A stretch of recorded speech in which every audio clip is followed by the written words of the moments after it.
Assalamualaikum warahmatullahi wabarakatuh.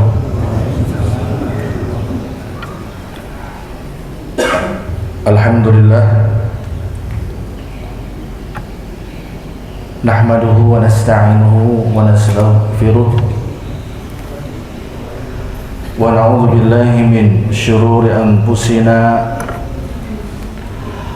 wa min sayyiati a'malina. Man yahdihillahu fala mudilla lahu wa man yudlil fala hadiya lahu. Asyhadu an la ilaha illallah wa asyhadu anna Muhammadan abduhu wa rasuluhu la nabiyya wa la rasula ba'dah. Allahumma salli wa sallim wa barik ala nabiyyina Muhammad wa ala alihi wa sahbihi wa man tabi'a hudah. Amma ba'd, fa ya ayyuhan nas, fa ya ibadallah, ittaqullaha haqqa tuqatih wa la tamutunna illa wa antum muslimun. Rabbi shrah li sadri wa yassir li amri wahlul 'uqdatam min lisani yafqahu qawli. Allahumma la sahla illa ma ja'altahu sahla wa anta taj'alul hazna idza syi'ta sahla. Ma'asyiral muslimin, hadirin dan hadirat sekalian, jamaah salat maghrib yang dimuliakan oleh Allah Subhanahu wa ta'ala.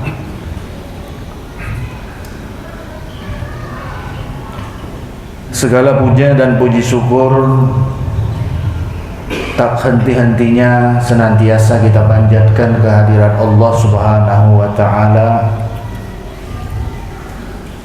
atas segala limpahan nikmat, hidayah dan taufiknya,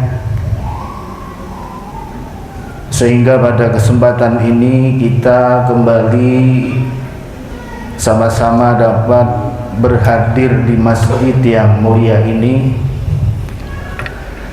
untuk melaksanakan sholat maghrib berjamaah. Kemudian setelah salam kita berwirid, lalu kemudian kita sama-sama duduk di rumah Allah ini untuk mendengar tausiah.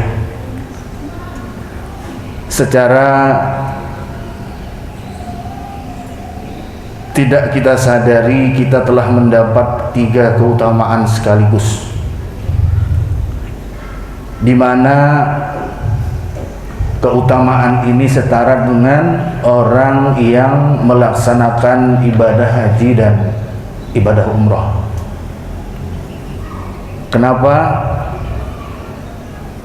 Karena di dalam sebuah hadis Rasulullah sallallahu alaihi wasallam beliau menjelaskan, man masya ila salatin maktubatin fil jama'ati fahiya kahajjatin wa man masya ila salati tatawwu' fahiya ka umratin nafilah. Jadi ujar Nabi, barang siapa yang berjalan menuju salat wajib berjamaah, maka ia seperti orang yang melaksanakan ibadah haji. Luar biasa.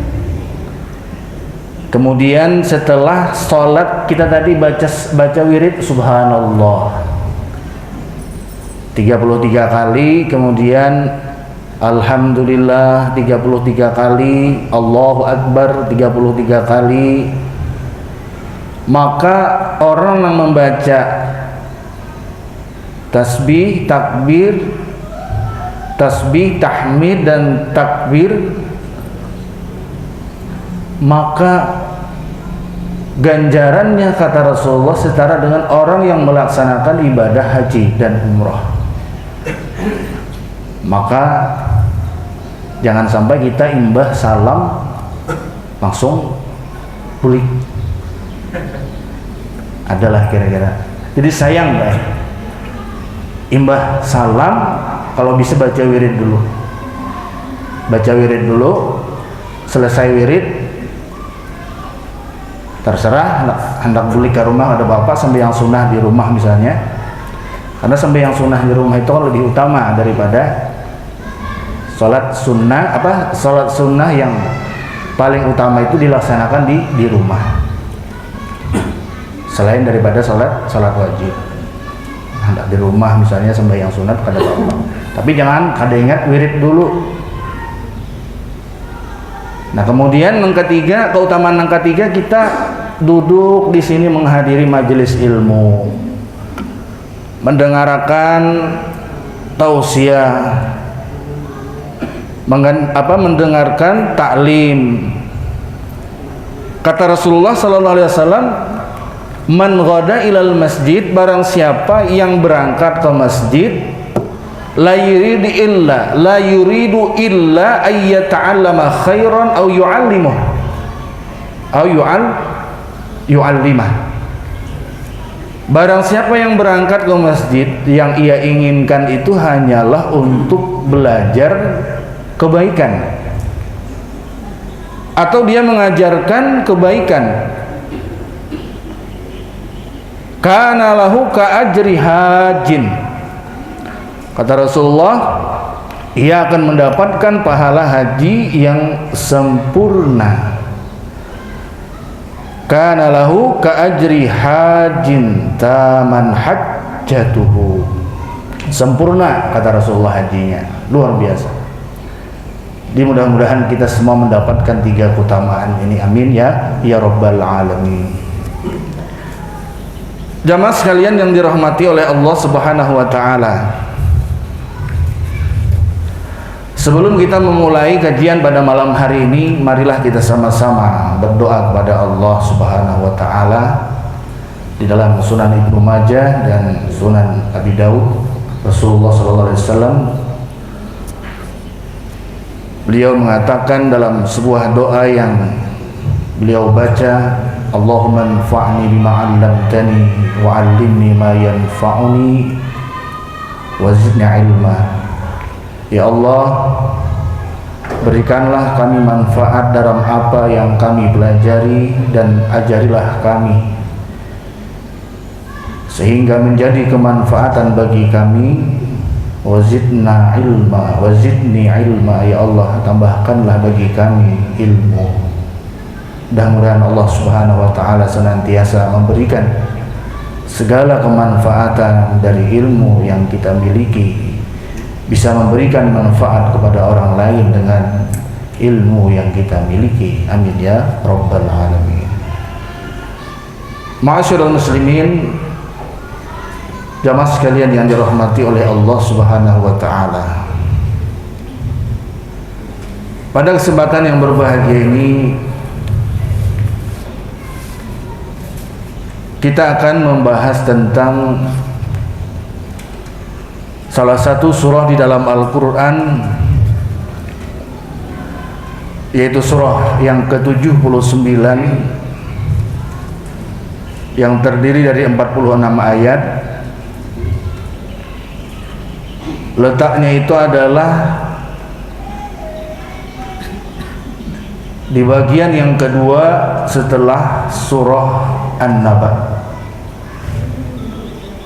yaitu surat An-Nazi'at. Jadi surat An-Nazi'at ini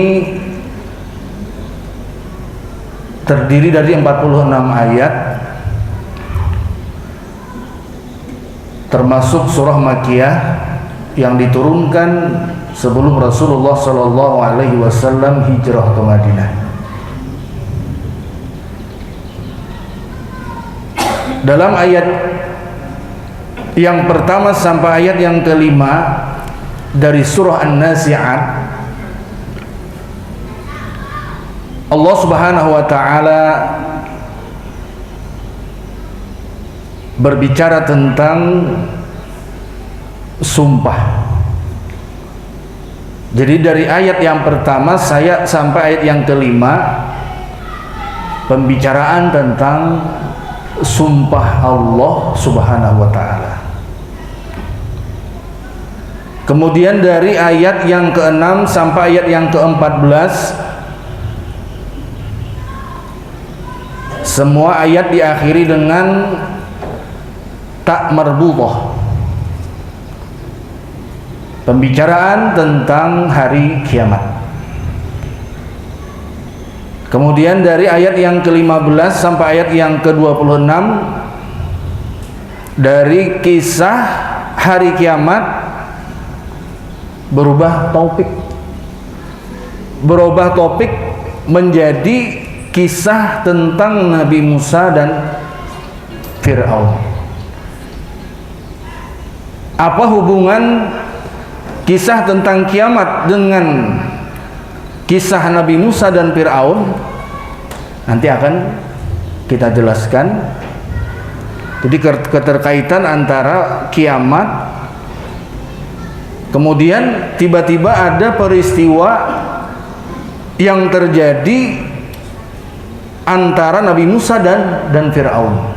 Apa keterkaitan ayat sebelumnya dengan ayat yang berkaitan tentang kisah Nabi Musa dan Fir'aun?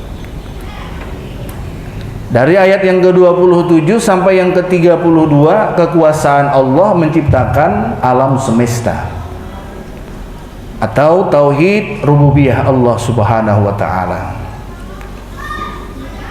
Dari ayat yang ke-33 sampai ayat yang ke-46, penjelasan tentang manusia terbagi menjadi dua, yaitu penghuni surga dan penghuni neraka.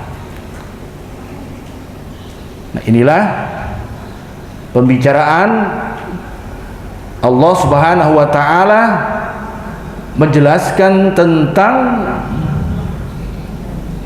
yang pertama tadi adalah sumpah, kemudian hari kiamat, kisah Musa dan Fir'aun, kekuasaan Allah, penjelasan manusia itu terbagi dua, yaitu penghuni surga dan penghuni neraka. Baiklah jamaah sekalian yang dirahmati oleh Allah Subhanahu wa taala, masuk kepada ayat yang pertama. A'udzu billahi minasyaitonir rajim. Bismillahirrahmanirrahim.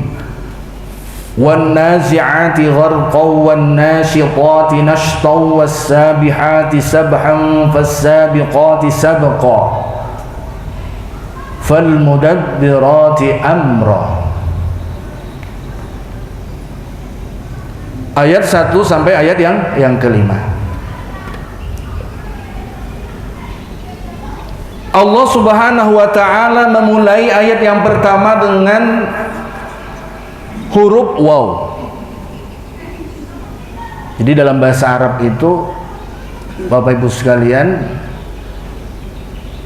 waw, huruf waw. Waw itu macam-macam fungsinya. Ada fungsinya sebagai sumpah, ada wawul mausul. Banyak di dalam bahasa Arab itu waw itu macam-macam. Tapi di sini waw adalah wawul qasam. Waw yang berarti sumpah Allah Subhanahu wa taala. Yang pertama, wan nazi'ati gharqa. Demi malaikat yang mencabut nyawa gharqa dengan keras. Wan nazi'ati gharqa, demi malaikat yang mencabut nyawa dengan keras. Dan perlu ulun sampaikan bahwasanya dalam Al-Qur'an itu Allah bersumpah atas nama makhluk ciptaan Allah. Di dalam Juz Amma itu ayat-ayat pendek itu misalnya bisa kita dengarkan, bisa kita mendengar Allah bersumpah atas nama apa? Malam, wal-lail, kemudian wan nahar, demi waktu siang, demi waktu malam, kemudian demi masa, demi matahari, wasyamsi wadduhaha wal qamar, demi rembulan, demi bulan, demi langit, demi matahari, macam-macam sumpah Allah Subhanahu wa ta'ala. Nah, ini Allah Subhanahu wa ta'ala bersumpah atas nama makhluk ciptaan Allah Subhanahu wa ta'ala. Terserah, ya. Artinya Allah itu bersumpah atas nama apa saja yang meliputi ciptaan Allah, itu terserah Allah Subhanahu wa ta'ala. Namun kita manusia, bolehlah kita bersumpah atas nama makhluk. Bolehkah kita bersumpah atas nama makhluk? Apa jawabannya, Pak? Kada boleh, Pak. Man khalafa li ghairillah, barang siapa yang bersumpah atas nama selain Allah, faqad kafara, maka dia sudah kafir, au asyrak, maka dia telah melakukan perbuatan kesyirikan. Jadi jangan sekali-kali kita ini bersumpah atas nama selain Allah. Bersumpah atas nama Nabi, demi Nabi Muhammad, demi Rasulullah. Nah, ini bolehkah? Kada boleh. Apalagi misalnya bersumpah atas nama ciptaan Allah, seperti bersumpah atas nama matahari, bersumpah atas nama bulan, atau bersumpah atas nama jin, bersumpah atas nama malaikat. Nah, ini jangan sekali-kali kita berucap. Artinya jangan sampai secara sadar atau tidak sadar terucap kata-kata sumpah selain Allah Subhanahu wa ta'ala. Ini menyebabkan seseorang menjadi kafir, seseorang menjadi musyrik. Na'udzubillah. Kita tahu bahwasanya seseorang yang bersumpah, misalnya kita bersumpah, itu pasti untuk menguatkan sesuatu. Nah, ketika kita misalnya melakukan suatu kesalahan, maka untuk membuktikan apakah kita itu benar berbuat atau kada, wanikah kam disumpah. Itu kan berarti kalau yang sudah disumpah, berarti ini kalau orangnya ternyata wani disumpah, berarti bujurnya kada manggawi nang kada baik, nang kada bujur. Ini jamaah sekalian yang dirahmati oleh Allah Subhanahu wa ta'ala, Allah bersumpah atas nama malaikat ciptaan Allah yang mulia, la ya'sunallah ma amarallah ma amarahum wa yaf'aluna ma yu'marun. Malaikat itu adalah makhluk yang senantiasa tidak pernah bermaksiat kepada Allah, selalu melaksanakan perintah-perintah Allah Subhanahu wa ta'ala. Luar biasa. Itu berarti Allah Subhanahu wa ta'ala benar-benar menyatakan dengan sumpah Allah bahwasanya kiamat itu pasti terjadi. Di ayat yang ke-6 sampai yang ke-14 itu berbicara tentang hari kiamat. Allah sendiri yang bersumpah. Yang pertama adalah Allah bersumpah atas nama malaikat, malaikat maut yang mencabut nyawa orang-orang kafir. Jadi malaikat itu ada malaikat yang mencabut nyawa dengan keras, ada malaikat yang mencabut nyawa dengan lemah lembut. Ada dua cara malaikat itu mencabut nyawa manusia. Allah bersumpah atas nama malaikat pencabut nyawa dengan keras. Nah, di dalam tafsir dijelaskan uqsimu bil malaikati allati tanzi'u arwahal kuffari naz'an balighan aqsal ghayah fi syiddati wal usr. Bagaimana Allah Subhanahu wa taala mencabut nyawanya orang-orang kafir dengan begitu susah payah. Bagaimana malaikat maut mencabut nyawa orang-orang kafir dengan begitu keras dan susah payah. Di dalam hadis Rasulullah SAW beliau menjelaskan bagaimana ketika malaikat maut itu mendatangi orang kafir yang hendak dicabut nyawanya. Rasulullah SAW beliau bersabda, seorang hamba yang kafir jika telah terputus dari dunia dan menuju ke akhirat, maka turunlah kepadanya dari langit malaikat-malaikat yang kasar dan keras serta hitam wajahnya, sambil membawa pakaian yang tebal, yang kasar, yang terbuat dari api neraka. Lalu para malaikat tersebut duduk di dekatnya sejauh mata memandang. Lalu datanglah malaikat maut hingga duduk di sisi kepalanya, lalu dia berkata, wahai jiwa yang buruk, keluarlah menuju kemurkaan dan kemarahan Allah. Lalu jiwa yang buruk tersebut tersebar di jasadnya. Kemudian malaikat maut mencabutnya sebagaimana dicabutnya as-sufud, artinya besi yang tajam yang digunakan untuk mengaitkan daging agar siap untuk dibakar dari wol yang basah. Jadi ketika orang-orang kafir itu nazak, hendak dicabut nyawanya oleh malaikat maut, malaikat itu datang dari langit, ya, berparak lawan orang kafir tadi. Malaikat yang berwujud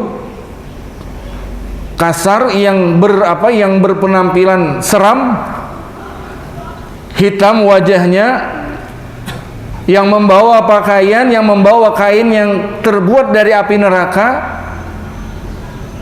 Kemudian dia duduk di sisi kepalanya lalu berkata, wahai jiwa yang buruk, keluarlah menuju kemurkaan dan kemarahan Allah. Ketika dicabut nyawanya oleh malaikat maut, gharqa itu diibaratkan bagaikan seseorang yang menarik panah dari busurnya. Jadi orang yang menarik panah dari busur itu kan sekuat tenaga, sekencang mungkin dia tarik panah itu dari busurnya untuk kepada mangsa yang hendak dipanah, dikenakan kepada yang hendak dimangsa, sasaran, buruan. Begitulah gambaran bagaimana malaikat maut itu mencabut nyawa orang-orang kafir dengan keras. Bahkan Rasulullah menjelaskan bagaikan kawat yang berduri. Kawat yang berduri itu ditarik dari kain wol yang basah. Kita bisa ibaratkan itu misalnya kada usah kawat nang besar, kada usah besi nang besar, kada usah. Kawat unjun aja. Siapa nang rancak mau unjun? Tak kait baju sini Pak ya. Nah, itu kan perumpamaan kawat unjun aja nang tak kait di baju, tuhuk kita memacol. Kan bakalan kawa kita pacol, kecuali kita tatak bajunya sedikit. Amun kita cabut baka karasan, rabit baju kita. Begitu gambaran bagaimana nyawa orang-orang kafir itu dicabut oleh malaikat maut. Bapa paksaan, sehingga robeklah tubuh jasad ini dari tarikan yang begitu kuat dari malaikat maut. Apalagi kawat besi nang besar gasan mengait daging, tarik dari kain basah, kain wol nang basah, coba kayak apa betuhuk menarik, ada bakalan kawa kita menarik bakal karasan. Nah, amunnya kawa job dasar harap dasar untung pasti tak berubut. Nah, itulah gambaran bagaimana malaikat maut itu mencabut nyawa orang-orang kafir. Walau tara iz yatawaffal ladina kafaru, jikalau kalian mengetahui bagaimana orang-orang kafir itu mati, bagaimana orang-orang kafir itu wafat. Wa taral malaikah yadribuna yadribuna wujuhahum wa adbarahum. Mereka dipukul oleh malaikat, muka wajah-wajah mereka dipukul dan bokong-bokong mereka dipukul oleh para malaikat. Kalau misalnya ditampakkan oleh Allah, bagaimana saat orang kafir itu nazak, mungkin kita ini kadang-kadang waninya lawan Allah Ta'ala. Pasti kita ini semuaan taat beribadah. Bakukus misalnya orang kafir itu kan dicabut nyawanya oleh Allah, bakukus keluar bakukus. Takuciak misalnya, atau kayak apa? Belum kada suah juga melihat kayak orang kafir itu mati ketika sakaratul maut itu. Nah, kadang-kadang ada orang kafir itu mati dalam keadaan biasa-biasa saja. Artinya apa? Kayak orang ya biasa, adem, nyaman kayaknya matinya. Penglihat kita. Padahal sesungguhnya mereka itu mengalami peristiwa nazak sebagaimana yang digambarkan oleh Rasulullah SAW. Mereka dicabut nyawanya oleh Allah dengan pencabutan yang begitu dahsyat, dengan pencabutan yang begitu kuat. Pertama adalah malaikat yang mencabut nyawa orang-orang kafir. Kemudian jamaah sekalian, ayat yang kedua, wan nasyitati nashta, demi malaikat yang mencabut nyawa orang-orang mukmin. Ini orang-orang mukmin dengan lemah lembut. Lemah lembut. Malaikat itu datang.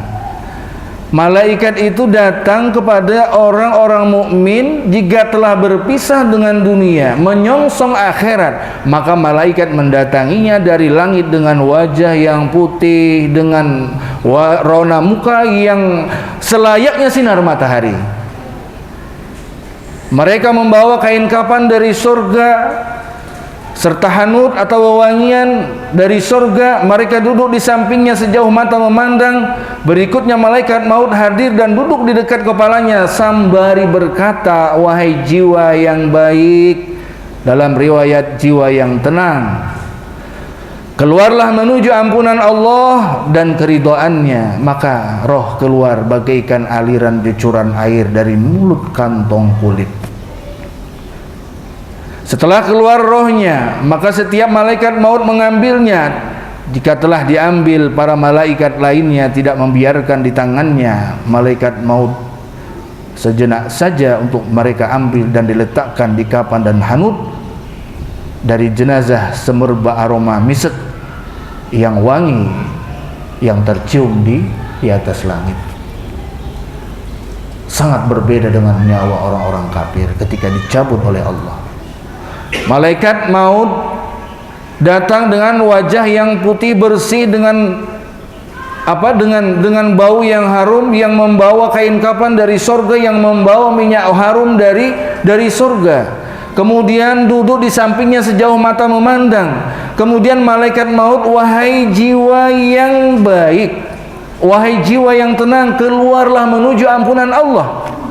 Maka roh tadi keluar dengan lemah lembut, diibaratkan seperti air yang keluar dari mulut cirat. Tolapin arti cirat.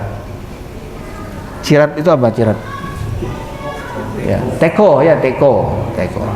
Nah, banyu itu kan keluar dari teko. Runyuh keluarnya, nyaman keluarnya. Nah, itulah gambaran bagaimana malaikat maut mencabut nyawanya orang-orang mukmin. Kemudian Jamaah sekalian yang dirahmati oleh Allah Subhanahu wa taala, tak kala roh tadi dicabut, dibawa oleh malaikat maut di atas langit itu, malaikat-malaikat yang menghuni langit merebutakan, direbutkan karena tercium aroma wangi, aroma harum di atas langit oleh malaikat penghuni langit. Kada dibariakan malaikat maut tadi membawa, malaikat-malaikat yang lain berebutan hendak mengambil, hendak dibawa roh ini ke atas, ke Iliyin. Nah, jadi Iliyin itu adalah tempat dibawanya roh orang-orang mukmin. Iliyin itu adalah tempat yang paling tinggi, yang letaknya adalah di atas langit yang ketujuh. Iliyin tempat berkumpulnya roh orang-orang mukmin, sedangkan roh orang-orang kafir tadi ketika naik ke atas langit, belum lagi sampai di pintu yang pertama, penjaga pintu langit, malaikat yang menjaga pintu langit yang pertama tadi tidak mau membukakan pintu langit, ya, merasa jijik karena berbau seperti bau bangkai, bahkan lebih bau daripada bangkai yang ada di dunia. Kalau ada bangkai nang bau di dunia, maka lebih bau lagi daripada bangkai nang paling bau nang ada di dunia. Kadahakun malaikat membukakan pintu langit nang pertama. Kemudian roh tadi dikembalikan ke tempat berkumpulnya roh orang-orang kafir di suatu tempat yang namanya adalah Sijjin. Sijjin itu adalah tempat berkumpulnya roh orang-orang kafir, tempat yang sempit, tempat yang sangat hina, tempat yang paling rendah. Menurut para ulama, tempatnya itu adalah di dasar bumi yang ketujuh, di lapisan bumi yang ketujuh, di dasarnya paling bawah. Sebagaimana langit mempunyai 7 tingkatan, bumi juga mempunyai 7 tingkatan, letaknya adalah di paling bawah daripada lapis bumi yang ketujuh. Jamaah sekalian yang dirahmati oleh Allah Subhanahu wa taala, namun bagaimanapun lemah lembutnya malaikat mencabut nyawa orang-orang mukmin, Rasulullah sallallahu alaihi wasallam ketika beliau sakaratul maut, ketika malaikat ingin mencabut nyawa Rasulullah sallallahu alaihi wasallam, pada satu ketika di hadapan Rasulullah sallallahu alaihi wasallam ada sebuah bejana. Ya, bejana kecil atau gayung halus dari kulit yang berisi air. Beliau kemudian memasukkan tangan kanan beliau, jadi ke dalam ember tadi beliau memasukkan tangan beliau untuk membasuh muka dengan seraya berkata la ilaha illallah, la ilaha illallah. Sesungguhnya kematian memiliki sakaratul maut, kata Rasulullah, dan beliau menegakkan tangannya dan berkata menuju rafiqil a'la, sampai akhirnya beliau tercabut, nyawa beliau tercabut dan tangan beliau melemas. Bagaimanapun lembutnya malaikat yang mencabut nyawa itu, mencabut nyawanya orang-orang mukmin, tetap berasa sakit, tetap berasa pedih. Jadi Rasulullah itu minta ambilkan air kepada Aisyah untuk dicelupkan tangan kanan sidin ke dalam ember tadi yang berisi air, kemudian beliau sapukan ke muka beliau seraya beliau berkata la ilaha illallah. Ini karena beliau mengalami kepanasan, karena saat sakarat itu beliau merasa kepanasan, sehingga beliau meminta untuk diambilkan air, kemudian dicelupkan tangan kanan beliau ke dalam air itu dirahupakan sidin ke muhasidin. Nah, ini sebuah sunnah. Ketika keluarga kita misalnya ada nang sakarat, merasa hara gitu, hara, maka ambilkan air, rahupakan ka muhasidin, rahupakan, bacakan la ilaha illallah, la ilaha illallah, talkinkan dengan kalimat la ilaha illallah sebagaimana Rasulullah SAW beliau melakukan demikian ketika beliau sakarat. Jamaah sekalian yang dirahmati oleh Allah Subhanahu wa taala. Ulun lanjutkan satu ayat lagi, was-sabihati sabha. Was-sabihati sabha, demi malaikat yang turun dari langit dengan begitu cepat. Demi malaikat yang turun dari langit dengan begitu cepat. Sabha. Mengapa malaikat turun dari langit dengan cepat? Tak lain adalah mereka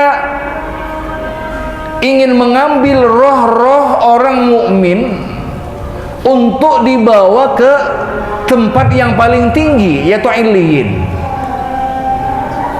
Tempat yang tinggi ke Illiyin.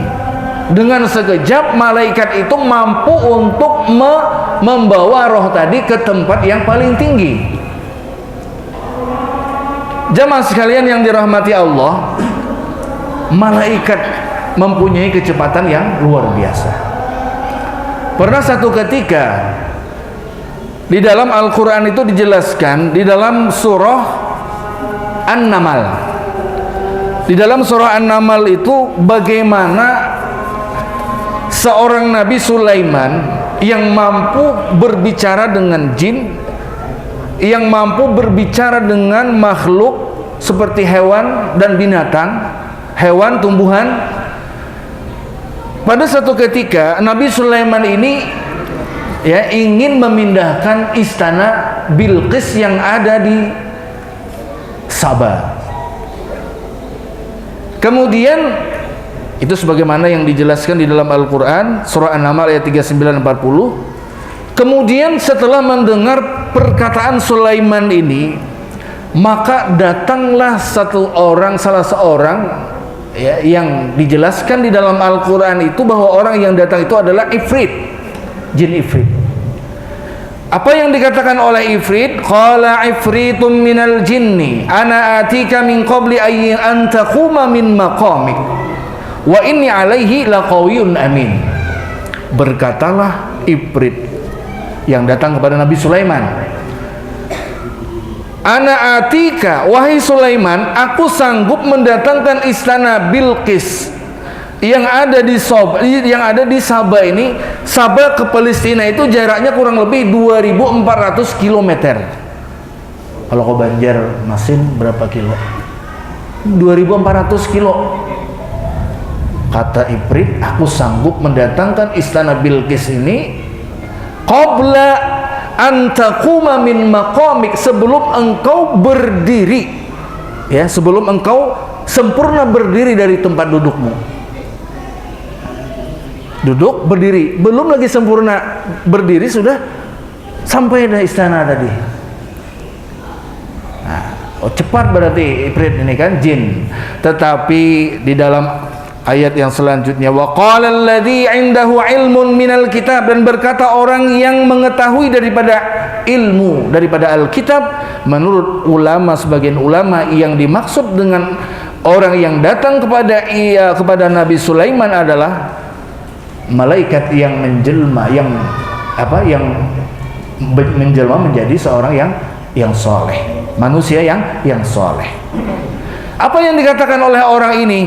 Dia mengatakan, ya wahai Nabi Sulaiman, wahai Sulaiman, ketika Ifrit mampu mendatangkan istana Bilqis itu sebelum engkau sempurna berdiri, aku mampu, ana atika bihi min qabli an ayyartadda ilaika tarfuk.